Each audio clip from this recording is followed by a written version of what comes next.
Chapter 14, August 1915.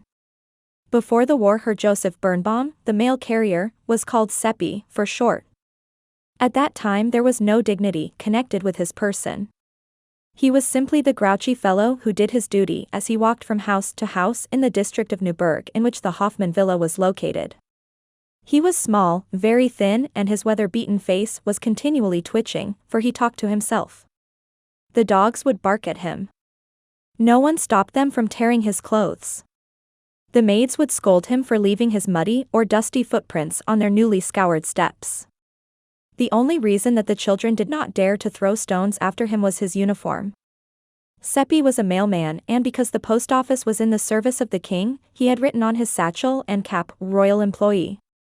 That fatal day of August 1914, which threw the world into woe and fear, had brought to him respect and importance. Everyone waited for him, called to him, and even ran towards him, for his satchel with the golden imprint and the royal seal was a continuous source of surprise and joy, sometimes anxiety and sorrow.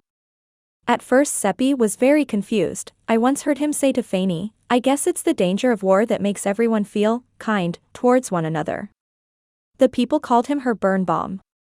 He straightened his shoulders. They talked to him friendly, he learned to smile.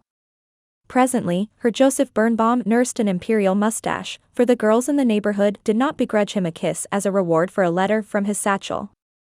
He was a sympathetic fellow. Messages of tears were a heavy load in his bag.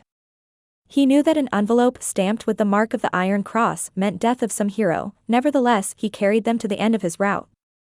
Then, with cap in hand, with a mournful expression he would deliver them to the unfortunate address. An errand of grief brought him one day to Foreman Heinley's cottage. Fran Heinley waited for him at her garden gate. She was a sturdy peasant woman. Heavy shoulders, large hands, and a broad mouth gave her an appearance of great strength. She raised 4 sons, the fatherland called, she did her duty. Her hair turned white. The wrinkles around her small eyes changed into deep furrows. She saw the mailman pass. He did not seem to see her. He did not even answer her calls. Herr Birnbaum had still other letters in his satchel. With a sigh she walked into her home, with a prayer she began her work.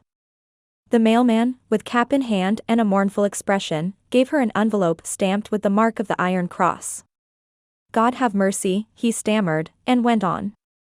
She knew she held a message of death. One of her beloved would never return. She stood rigid, her eyes were tearless, her sorrow was too great for any words.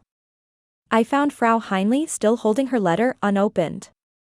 Rushing from house to house I had told the neighbors about the joyful news the mailman had brought to us.